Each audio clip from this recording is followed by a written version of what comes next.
and welcome to Inside Melrose Public Schools. Today I'm here with two school committee members as well as Ms. Tamor. We're going to be talking about the budgets and a bit about the override. So, start us off, how are you guys? Doing well, thank you. Thanks for having us. Thank you Really for joining happy to us. be here. So, first question, just start us off. Where are we at, sort of timeline-wise, as well as development of the budget process? Well, we have started our annual budget process, and I'm happy to report that we've started it much earlier in a much more robust fashion than we have certainly since I've been on the committee for the past 4 years.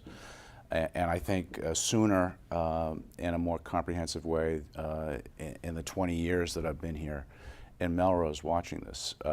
We are coming up on our third meeting relating to the budget. That will be on February 12th.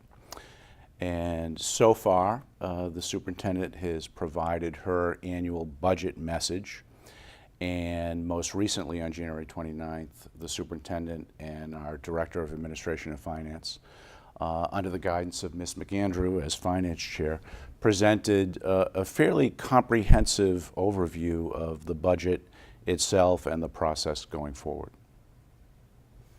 So I know that you guys started earlier this year, which allowed you to sort of develop two different paths for the Budget A and Budget B. Could you explain a bit of the differences between the two and why you decided to make two budgets? So we're in an override effort. The city's in an override effort. And we felt that typically when you do a budget, Colin, you put out what I think we need for the next year to meet the needs of students. And then the city tells us how much they can give us, and then we go into sessions in which we try to reconcile those two numbers. Believe me, I always come in higher than the city tells me we can have. Where we're in an override this situation this year, we decided to do Budget A, which is what would the budget look like if we got the override on April 2nd, and Budget B, what happens if we don't get that override. So when you go through the two budgets, what that reflects is the additions and enhancements we could make to education in Melrose with the override. And Budget B, unfortunately, even as it's presented, is higher than what the city can give us. So if the override does not pass, we will have to take the approximately $33 million in Budget B and reduce that to $32 million plus. We wanted to present a clear picture to everybody. And if I could just add to that, and also hearkening back to the earlier question about how doing things this way with Budget A and Budget B impacts the process and how people can understand where we are in that process. Usually, in a typical budget year, the school committee would be proceeding to votes on various budget items in the month of March, for example, or early April. That is not going to happen this year because we are not going to be voting on the budget until after April 2nd. We may vote on some fees related to, for example, education stations or the Franklin ECC programs. Those things need to be decided very soon. But otherwise, we won't be taking budget votes until after April 2nd. Instead, we'll be using that time in February and March to delve into each of these two scenarios, Budget A and Budget B, with the impacts and also what's at risk being really clear, and then going through how each of the budgets would manifest in terms of things like educator positions, professional development for teachers, what would be cut potentially in athletics, for example, all the different lines in the budget, comparing Budget A and Budget B. So that's how we're going to be using our time a little bit differently in the next 6 weeks or so. And another marked difference between this year and past years is really the amount of information that's been shared, been made available, been compiled in the first instance, and then shared with the public. And clearly, there's increased interest in the school budget because of the pending override. But it's been remarkable and heartening to see the amount of interest in and the sharing of information, whether it's social media, whether it's at events throughout the city, And it's not just people talking in vague terms about the budget, but in fairly specific terms. The facts are out there. And ultimately, wherever we stand on the budget, this comes down to a math problem. And in Melrose, like a lot of similarly situated communities, we simply do not have enough revenue coming in at present to support the schools. We're required to provide a legally adequate education for you and your contemporaries. It's difficult to do that when state aid has decreased continuously over the past many years, when federal aid is dedicated to specific programs. It really leaves communities like Melrose heavily reliant on its property taxes. And with expenses, transportation, special education, benefits, expenses that we really don't have any local control over, with those constantly going up, state aid going down, and property taxes capped under Proposition 2.5, it really leaves us in a position where we have to have a tax override to sustain the schools. And one place where you can see that in exactly an example of what Mr. O'Connell's talking about in the information that the school district and the school committee has put out so far in the budget process has to do with enrollment. So one of the big drivers in almost everything that the school district does is how many students attend Melrose Public Schools. And I think many people know that that enrollment has been increasing over the last several years. Not just with kindergartners coming in, but also with many students returning to the terrific programs at Melrose High School from private school and charter school coming back into the system. And we expect that that enrollment is going to continue to increase at a fairly significant percentage. But we don't just base our decisions, our deliberations on what we expect to happen. The school district actually went out to 2 different contractors that consultants and experts that do this kind of demographic study work and looked at all these different factors and predicted out the enrollment increases that we're likely to see.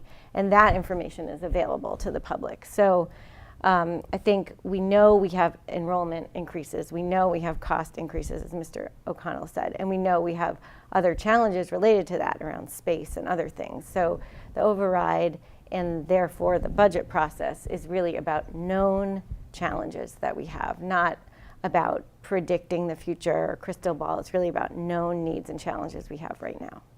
And a long history in this community, again, like a lot of similarly situated communities, of having lean budgets, lean school budgets, lean city budgets. And, you know, it's common knowledge now that our teachers are paid among the lowest in the state, that our per pupil spending is among the lowest in the state. For a community like Melrose, with income and property value demographics such as we have, we really should be doing better than that. One of the things that concerns me the most is we have spent the past several years really building up our programs. I think you guys know that. The amount of courses we offer at this high school. If a student has an idea about a course, we say, sure, why not? Let's run it and see who signs up. Teachers the same way. We probably have one of the most robust program of studies. We have 5 foreign languages. We have this program that we've worked hard to build out. We have music and art, really, that a lot of districts have had to cut when they've been faced with budget constraints, and no matter what happened in Melrose, we made it work. And sometimes I think that, well, maybe that was not the right thing, that people didn't really understand what was happening in the district, because we always made it work, because our goal is always to provide for the students what is going to interest and motivate them, as well as meet their needs. So there's a lot at stake here right now with this budget A and B. And I don't know whether people fully appreciate it, and that concerns me greatly. Are there any particular aspects of A or B that you'd like to talk about, whether that be teacher positions or specific programs that will be either increased or decreased? So we're adding 28 and a half positions under the override budget. So when you talk about population, you, and again I'll talk because I'm at the high school, you only have 5 guidance counselors for over 1,000 kids. You know, we need another guidance counselor. The high school has not had an infusion of teachers over the past several years. I think that the best we ever did was this year we got you 1. Last year we had teachers between the middle school and the high school working over at the high school to fill out some of the courses that we were offering. It would give teachers to the high school. One of the greatest needs is children are different than they were many years ago, than many people remember. You don't sit in a row with your hands folded, 30 in a classroom, saying yes, miss, yes, mister. You know, you're a very active, opinionated, engaged group. And so teaching is very different. So among the things that we need are things like the academic facilitator, Mr. Cristiano, or people to do interventions or remediation at the lower levels, or social workers to help students with things that spill over into school and interfere with their ability to concentrate. It's a very different experience that many people had, and all that is in Budget A, that we think it's very important. The other challenges we have is more students mean more resources are needed. Textbooks, computers, software licenses, all that is needed as well as our population grows. And in contrast, Budget B tells a much different story. Budget B has the school committee cutting between $1.5 million and $2 million, a significant number of positions. People were alarmed last year when we had to cut 4 positions at the middle school.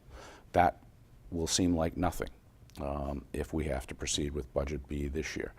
And it will have us sliding backward from the progress that we've made over the last half dozen years, over the last 10 years, over the last 15 years. When I moved here with my family in the late 1990s, Melrose was in that kind of slide. We were beginning to turn around and come back, but it really wasn't until the early 2000s and beyond that we began the climb back up to where we are now. But in the early 90s, we were on the brink of receivership. Our municipal bonds had junk bond status.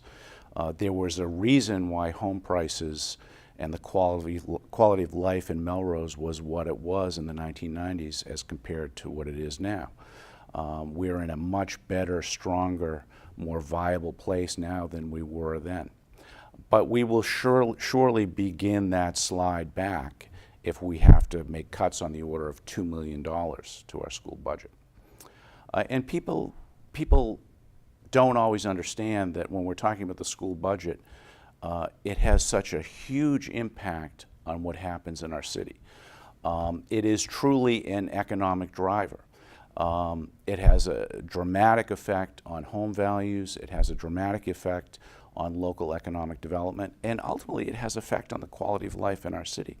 And you know, it should also be pointed out that when there's a budget crunch in the city, and you know, we find ourselves talking a lot about the schools, but inevitably it's the city that has to backfill the shortfall on the school side, and that means cuts to city services. So there really is a cascading effect when you have to make these kinds of cuts.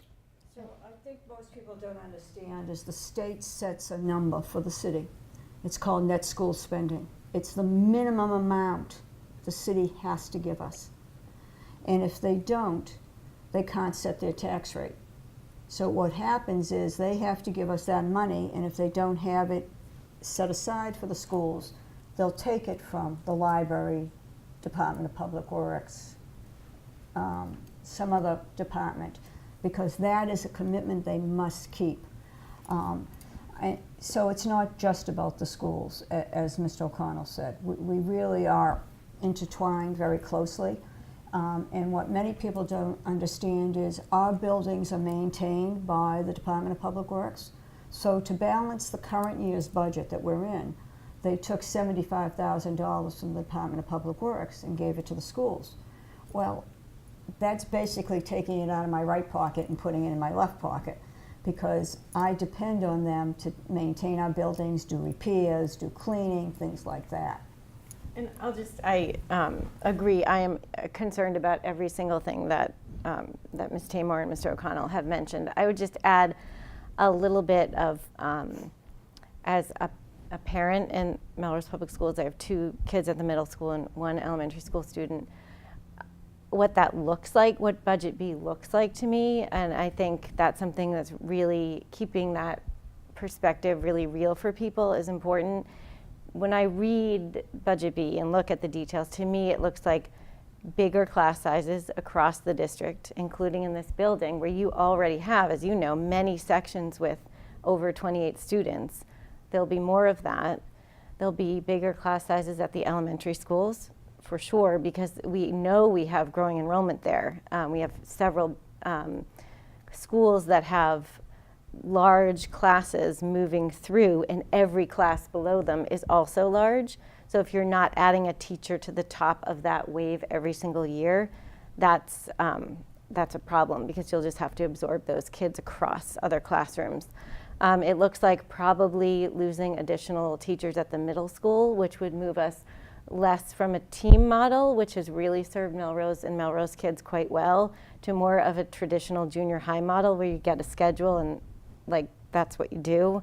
You lose the support of the team model, getting to know students.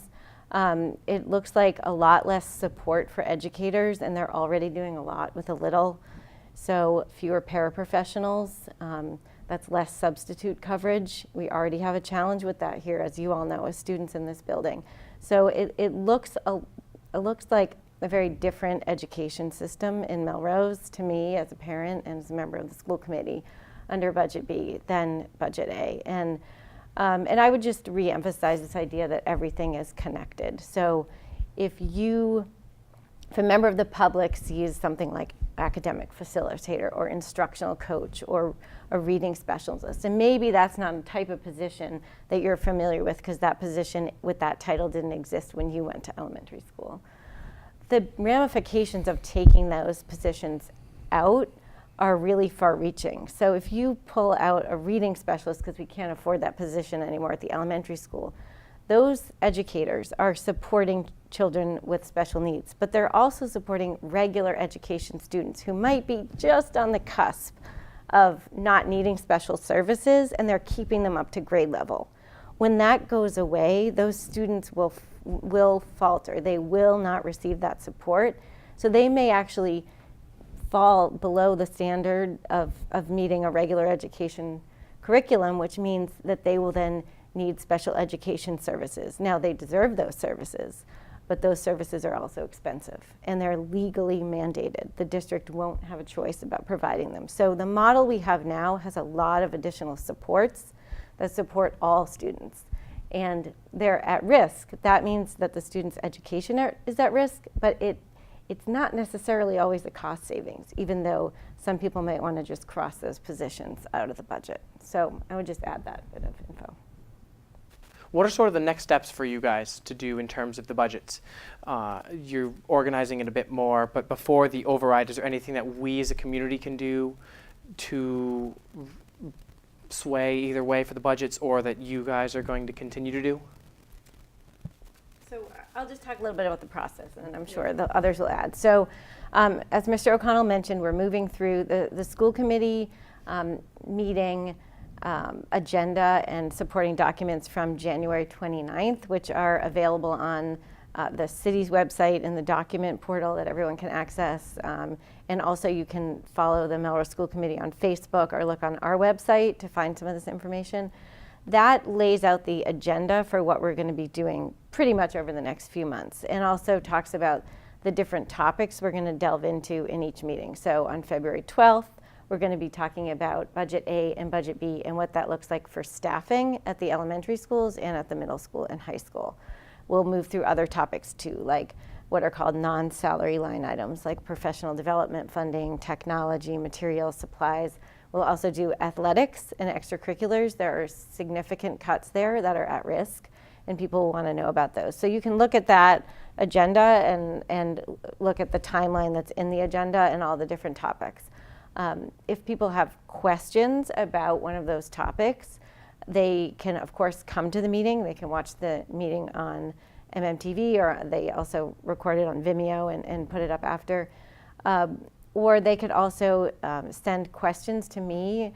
My email address is jmcandrew@cityofmelrose.org by 4 p.m. on the day before the meeting. And I am going to work with the superintendent and compile questions that we'll ask at the meeting. We'll do as many as we can. We'll group them together so that we can get through as many as we can. But those are some ways. There are also lots of other opportunities to hear about what's happening with the override and to get involved. And of course, anyone can email us or talk to any member of the school committee as well. And we welcome the input. The reason we share the information is to get the input from the members of the public. It informs what we do. It informs our thinking. It's hugely valuable to us. How do the budget changes that are going to be upcoming, how does that affect teacher contracts and bargaining for the next contract signing agreement? Well, at the most basic level, it dictates how much money we have available to pay salaries and benefits to our teachers. And it also has an impact on our ability to hire teachers, to retain teachers. And as Ms. McAndrew pointed out, we have an increasing enrollment. We need more teachers. In addition to space and resources, we need to put teachers in front of those students. So the outcome of the override election will have a significant impact on how we negotiate the next teacher's contract. What is the process of negotiating with the teachers for the contract? I know it goes through the union. Could you explain a bit about that? So we're currently in negotiations. This is the third contract I've negotiated with the union. And what we do is we use a process called interest-based bargaining, in which you go through a training, usually from the Federal Mediation Service, and you learn how to find your common interests and look for ways to solve those interests. So this is the third time we've used IBB. It's variable from time to time. We're very hopeful this time. But we really thought going into this situation, that was the place we had to begin. What do we have in common? What do we care about most? How does that impact students? And how does that drive the decisions we make? So we are very engaged in that right now. That's different from traditional bargaining called positional bargaining, where you come in with your list, I come in with my list, and we argue over whose list is more important. Again, everybody is very committed to this. We understand that the district is at a crucial point, and we want to find a way that we can come out of this better, and hopefully we'll have the funding we need to do so. Fun. Sounds like a multi-step progress. Oh, it's hours. So now I have some questions from the AP Gov class over here at the high school. Some of them relating to a slightly different topic, but hope you guys don't mind. I'm sure the students would like to hear. What is the plan for Blizzard bags this year? Blizzard bags, you mean alternative structured learning, Yes. don't you, Conlon? That's the official name from the department. Excuse me. That's correct. Melrose was among the forerunners in pursuing this initiative, and we will continue it at least through this school year. So DESE is studying it, and I'm part of the committee that is involved in that. They want to make sure that it is accessible to anybody that lives within the district, not just us or any district that adopts this.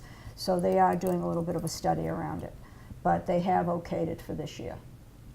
So what that means is that we may get guidance from the state going forward that could change the way that this looks in Melrose and across the other districts. But for this year, we will be doing another year similar to last year, but there are a few changes to it, but similar kind of pilot year to last year. And the great thing is, because Melrose has participated in this, what we have done and what we do goes a long way toward informing what the state does. Are there any particular differences that you'd like to Last year when we did it, we only did it for three of the 5 days you're allowed, so you're allowed 5 snow days. When you build your calendar as 185. You're required to go to school as 180s, and those 5 days are your snow days. Last year when we did it, the school committee voted to just do it for 3 snow days. This year they voted to do it for 5. So right now it looks like we're getting out of school June 15th, I think, someplace around there. And all done with the support of our teachers. Yes. Which is important. Yep. And the caveats around it are that it's up to 5 days, so it cannot be used for 2 consecutive days. So if we had some massive weather event with multiple days, the days after the first one, if they're consecutive, would be made up at the end of the year and added on. And that is in part because an important part of the iteration for this year that Superintendent Tamor and her team implemented and brought to the school committee was we really want to be on top of assessing whether in particular all students, but in particular special education students and other students who have special needs and special rights are being assessed for any additional support services that they might need, and so those assessments need to happen really, really close to when the days occur that they're not in school. So that's part of the reason behind it, and also we want to make sure that teachers have adequate time to prepare their assignments, and no one hopes we're going to have a 5-day blizzard, but that may be beyond what folks are reasonably prepared to do. So. And of course, one of the hallmarks of this initiative is that it allows students to continue the momentum that's taking place during the school year in real time, rather than trying to make that up in an artificial way at the end of the school year. And that's, of course, why seniors should participate in the alternative structured learning program during the school year, because they're learning in real time at the time they're learning entire units and subject matters. So one of the things that we did, again, and the state already has criteria around this that you have to meet in order to use the program, and we met that criteria. And the criteria is this can't be busy work. It has to be work that is closely connected to what is happening at the time of the storm. So that's a much easier thing to do at the high school than the elementary schools, because really for the high school kids, it's just continue what you're doing. If you're a senior and it's February, I hope you're working on your capstone project or on some major, AP work or a research project in stats or whatever it may be. So at the high school, it's much easier that the assignments are, this is where you should be in your work. You need to have X, Y, and Z in on Thursday. That still holds true. So for the high school, it's not as difficult to come up with assignments. At the elementary, it's been a little harder because those teachers have to keep adapting those assignments. They have to keep thinking, okay, where did I leave off last week? How far do I want to get them in their math, their science, their social studies, their reading? And they have to keep updating their assignments. The one thing that is interesting is from last year is we had to think about assignments being low tech, medium tech, and high tech, because not everybody has the amount of technology, or you may be one of 3 children in your house and you're all fighting over the one computer.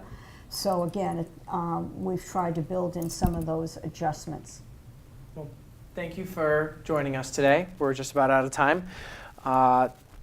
That's it for this installment of Inside Melrose Public Schools. Thank you again for joining us. Thank you. Thank you so much. Enjoy the rest of your days. Thank you, everyone.